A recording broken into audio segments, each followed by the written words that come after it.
Rumi said, "Do not sit long in sorrow, my friends. When you go to a garden, do you look at the thorns or flowers?" And it's such a great question when we think about how we perceive negative and positive things in our lives. We've all known people, and maybe we are ourselves from time to time, or have a propensity toward seeing the negative in things, being a pessimist. And neuroscience research has proven that our brains are wired to more readily pick up on negative stimulus than positive stimulus. So we're sort of wired that way, but it doesn't mean that that's the only way we can be. Just like in all forms of kind of spiritual life, spiritual practice, the paradox of the opposites can exist together and both be true. And this is very much true in this case.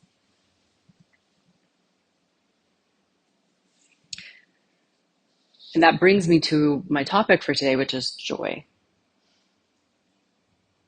I recently saw a video on Instagram of a couple teenage boys, or maybe just one, who they're doing this. I guess it's on YouTube, on TikTok, but I don't do TikTok. If it comes up on Instagram, then I see it. But they do a day in the life of Gaza right now, and is not at all what you expect. Because when I saw that, I was like, oh boy, this is going to be heavy.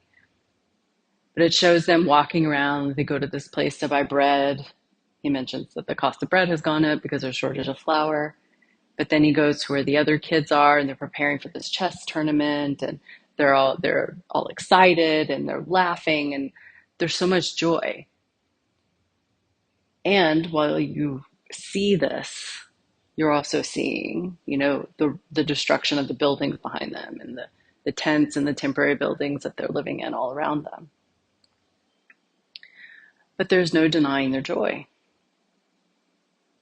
And it's one of those things where, yes, it's a terrible situation. Yes, they're suffering. Yes, they have lost. And yes, they've found a way to have joy through that. Because joy is an innate feeling. It's our innate sense of well-being despite the circumstance. It's something that's always there and always present within us. But it's the flowers that sometimes we just don't look at, right? A couple of things can go into that. Sometimes we feel like we are, well, guilty, for one, if we are just looking. We say just, but if we're noticing the flowers as well as the thorns, or if we're only focusing on the flowers. I don't think even optimists only focus on flowers. I think they also see the thorns, but they choose to really focus on the flowers. So guilt can be something that drives us to deny ourselves the joy. It could be also, this feeling of it's not right, sort of tied to guilt, but a feeling of, well, how can I, living in this world that I live in, with everything that I have, how can I allow myself to feel joy in my life when there's so much suffering in the world? But that's a way that we detach ourselves from the vitality of our own life. Are we honoring the suffering of others by denying our joy? No, I wouldn't say so. I'm sure if you ask people in those situations, and in war zones, refugees, and people even in our own worlds, right, that have their own form of suffering, if you ask them, they would probably tell you that they would want you to feel joy, because how could you not with everything that you have? How could you not with all of the circumstances in which you live? How is it you still feel a sense of lack and you aren't turning from the thorns to the flowers? So by just focusing on the bad things or giving those things more weight or honoring those things more, we're really pulling back from our own honoring of our own life, because that joy is innate to every single one of us has it, and we all deserve it. And there are many benefits, obviously, besides the fact that, we're still allowing ourselves to be fully plugged into the vitality of life. But by accessing our joy and allowing ourselves to be with it, it allows us to have a wider view, a wider perspective of our own suffering, right? And not in a pity way that says, oh, those poor people, why, so sad that they are like that, right? Because that's again a way that we're separating ourselves. Pity is, it's not compassion. So it allows ourselves to really widen the perspective of our own suffering within the context of our own life, and not necessarily in comparison to others. Comparison is never brings us anything positive. Also, joy, because it feels good, it really makes us want to share the love that we feel and the joy that we feel. So it moves us out of this separate sense of self, right? This barrier and moves us into this space where we want to open and share with others. We want to connect and bring people together, bring ourselves into community. So that's a very important piece that I think often we don't think about in relation to joy, is that it really makes us want to share our love more. Also, it helps to awaken love and joy in other people.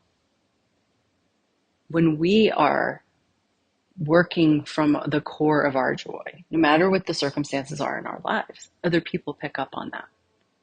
And it becomes contagious. Just like when we are operating from a sense of lack, a sense of negativity in our lives, that is also contagious. So we're choosing the contagion, right, that we want to spread. And in that way, our joy becomes a gift to others. Just like watching the video of those kids in what we would consider a horrific, I mean, by all, objective accounts, is a horrific situation. Seeing their joy, despite those circumstances, that was a gift to me. Because I felt it brought up in me, this is sympathetic joy. It allowed me to be joyful with their joy. But also it gave me the gift of hope, to understand that in any situation, no matter what you're going through, you can still find joy, you can still find beauty, and you can share it. And in that way, again, continuing the circle of gifting that happiness and joy. I think we don't talk enough about joy in our society, and it seems like the only time that word ever comes up is during Christmas. Joy to the world. Yay! It's plastic and glittery. But it's it is a real gift that we are all born with innately, that we walk around with every day on a daily basis. And we sometimes forget. It gets left to the side for various reasons. It doesn't make us bad people. It doesn't mean there's something wrong with us. It just means that we haven't taken enough time in our lives to focus on it and to cultivate it. And that's the beautiful thing about it, is that it can be cultivated, just like gratitude. Everybody talks about gratitude, but I think we should really have gratitude journals are great when they work for people, but what about joy journals? Taking note at the end of the day of everything that we experienced or saw within our day that brought us some level of joy, no matter how small. And I actually think the small joys are the ones that are the real roots of it. The accumulation, it's like the good stuff that really roots us in the joy, because it's all around us all the time. The birds singing, that brings you joy. Yesterday I heard the first cicada of the season. I was sitting in my living room and I was like, oh, cicada. I love cicadas. They remind me of summer growing up. I grew up in Houston, so it reminds me of that time. So, it can be little things like that. Watching a sunset, observing the dew on the grass in the morning when you're walking, just enjoying the silence of the calmness of a Sunday morning outside when everyone's still asleep or no one's rushing to work and, the roads are empty. There's just a calmness. So whatever it is that brings us joy, we can just shift to starting to really pay attention to that. And yes, we'll still have thorns and we still notice it. We still say, yep, I had a rough day, but oh wow, that sunset. So it's not choosing one over the other, but allowing them to coexist. That becomes so important in the cultivation. When we focus just on the thorns, it becomes the barrier to allowing us to access the joy. And barriers are really just attachment. Attachment's like the umbrella under which all the other little things sit, like resentment, right? Jealousy, a sense of lack, being married to our suffering, victimhood, right? That can be a big one that keeps us from accessing joy. A sense of, not deserving it. For some reason, we got messages saying that we didn't deserve to feel joy. All of these really all come under an umbrella of attachment, an attachment to some kind of identity that tells us that we don't deserve joy. But that's not true. That's an illusion. It's a lie. And we all deserve to feel our innate, have some access to that innate joy. And so fortunately, there are ways of cultivating it. So we can learn to retrain our bodies to open and feel the joy and not run from it, right? Or however it is that we usually react if we're rejecting it in some way.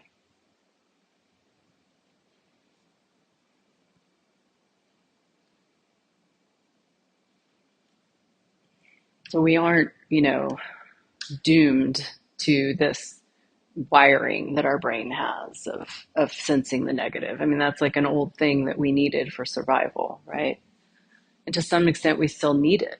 But those wires get crossed and we start getting mixed messages about that, and then it turns into some way that is not benefiting our life, some habits, some belief systems that we start really ingraining in our personality that we're really attached to, that we think are immovable in some way, or concrete, or that have no plasticity for movement or change. But again, another false belief, another illusion.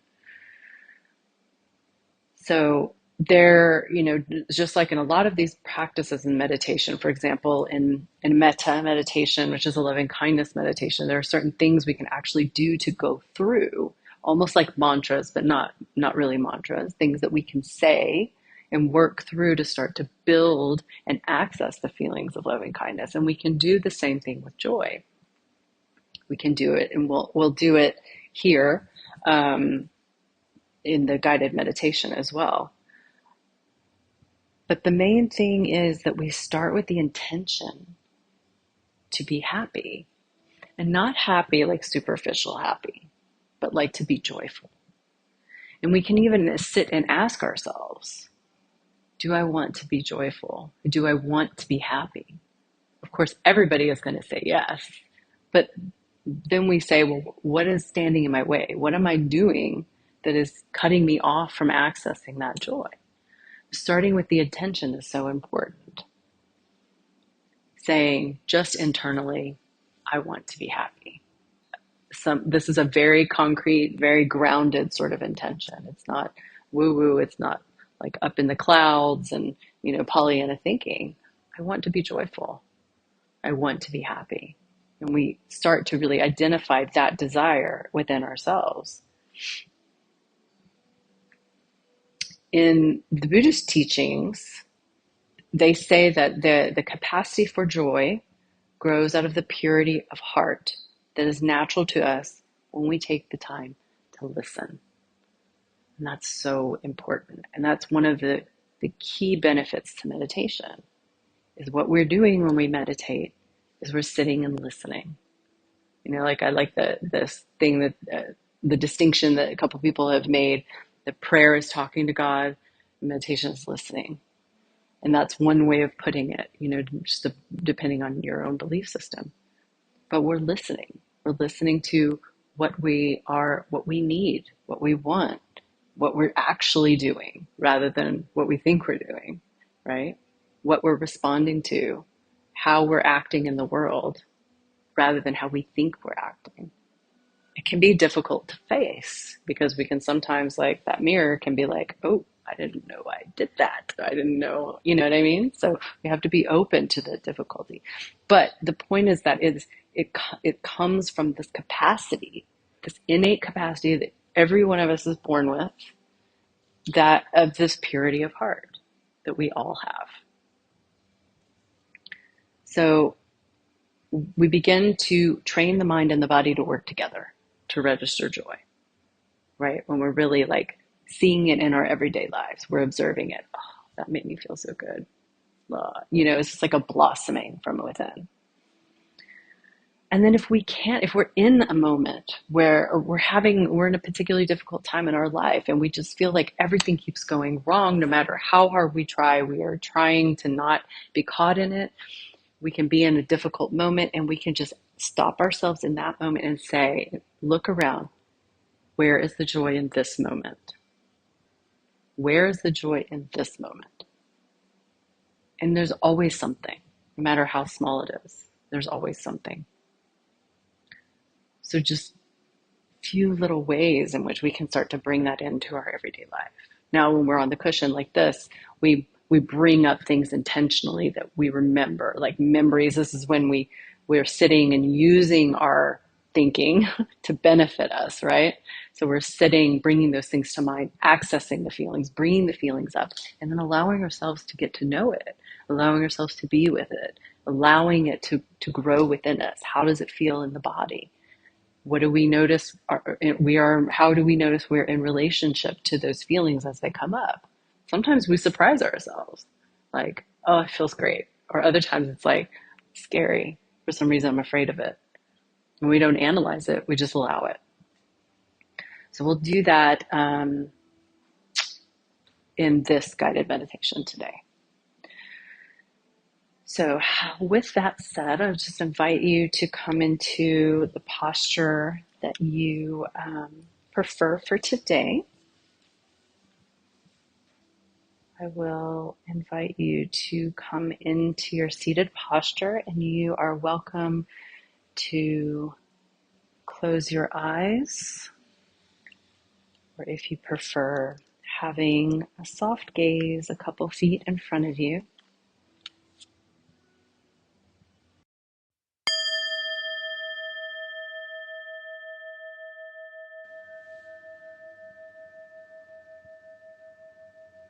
Beginning by taking in 3 deep inhales and exhales at your own pace.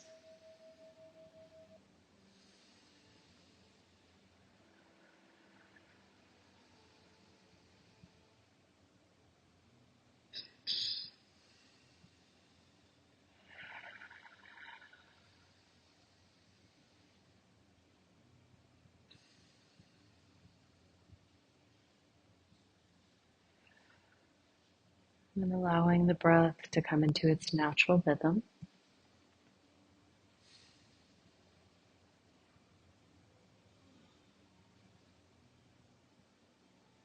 Allowing it to move in as deep or as shallow as it naturally wants to be. Moving from whatever part of the body it wants to move from.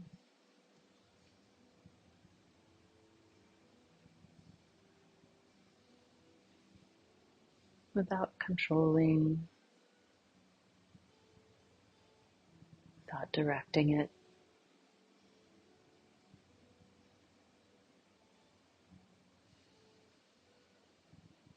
noticing the rise and fall of your chest as the breath moves through.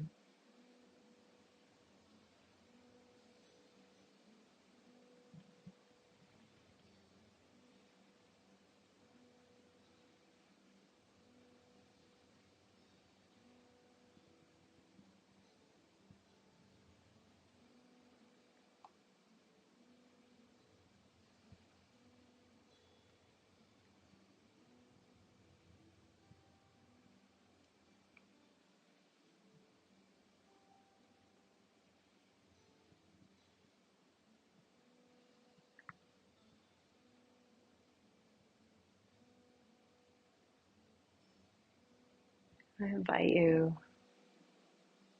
to say silently within you, I want to be happy.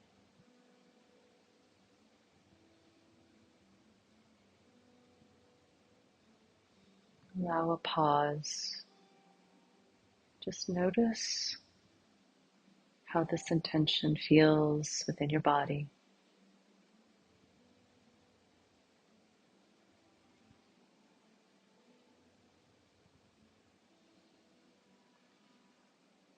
I want to be joyful.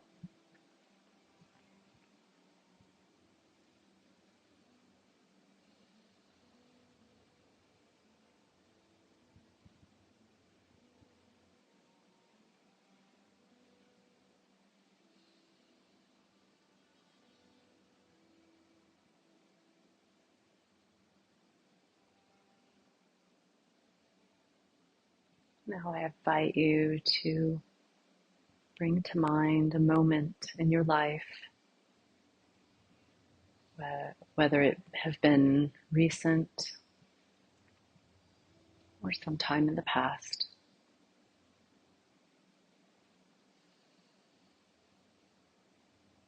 a moment that brought you joy, despite whatever circumstance you were in, despite who you were with.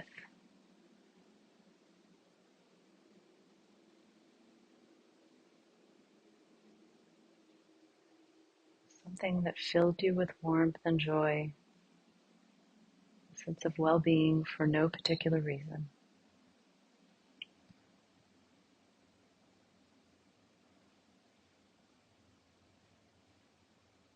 Notice as you bring this to mind how your body feels in response.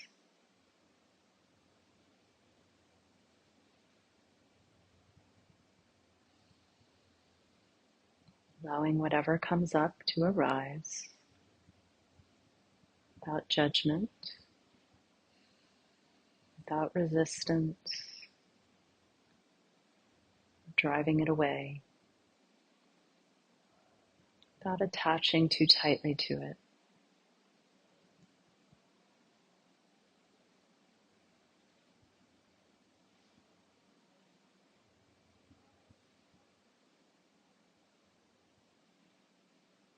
Allowing yourself to feel the joy.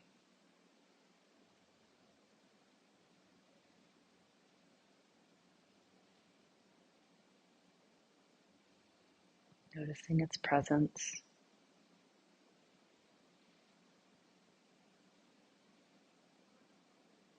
Noticing where in the body you feel it.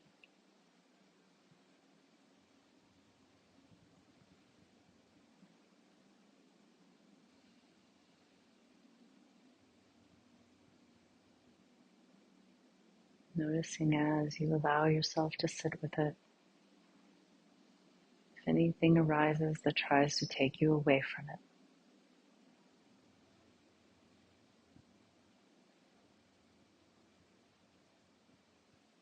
And if that happens, just know that's natural. And gently allow yourself to guide the awareness back to the joy, perhaps restating your intention.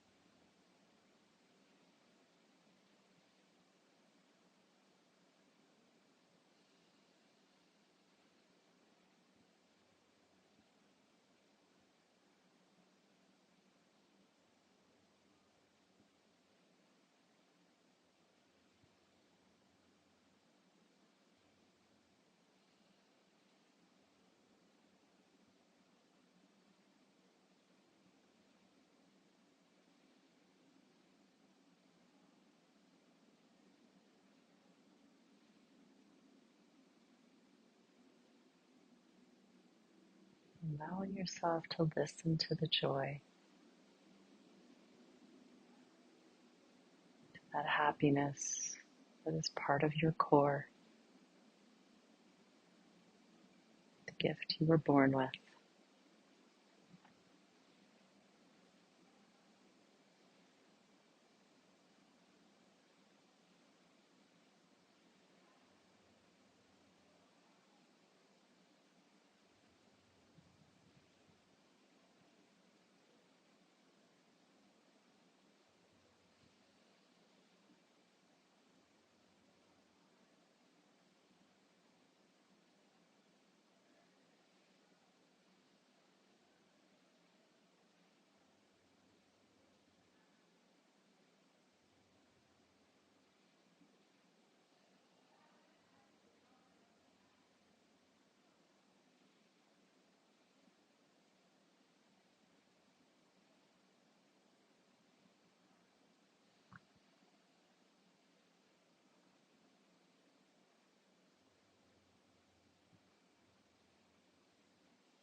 Now, as you're tapped into your joy, or perhaps moving away from it and coming back to it,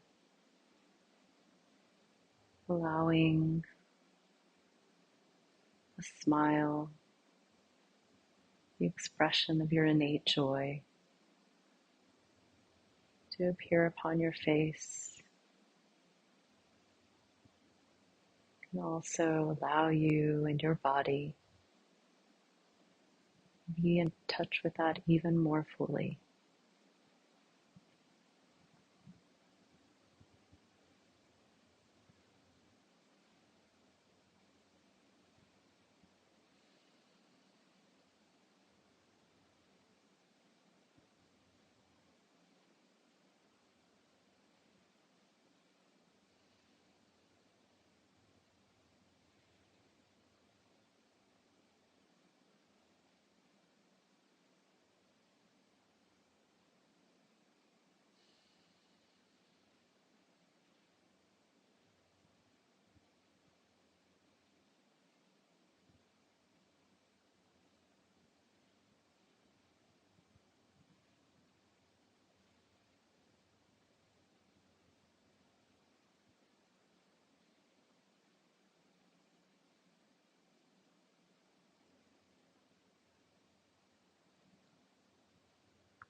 In the final moments of this meditation, I invite you, if it feels right for you, to place your hand on your chest over your heart, allowing yourself to sense the warmth shared between your body and your hand.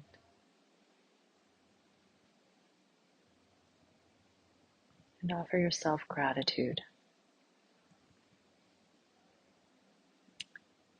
Gratitude for clearing a space in your day to commit to listening to yourself, understanding that caring for yourself is so important, something you're deserving of, you can always do for yourself. Gratitude for making space to be in touch with the joy that is always there for you, even in moments when you feel disconnected from it. You can always come back to it.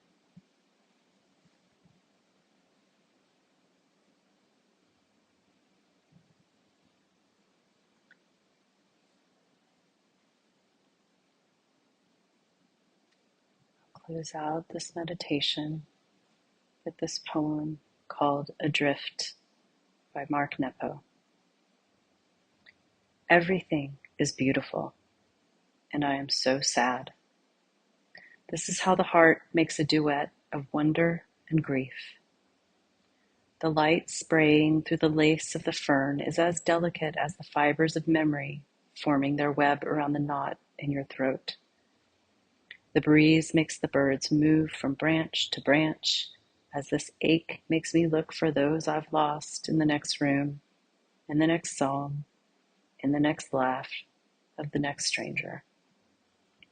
In the very center, under it all, what we have that no one can take away, and all that we've lost, face each other.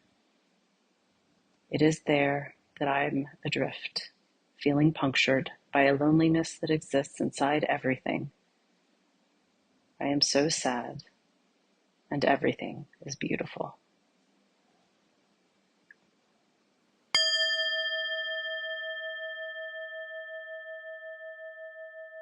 When you're ready, I welcome you to open your eyes and come back into the room.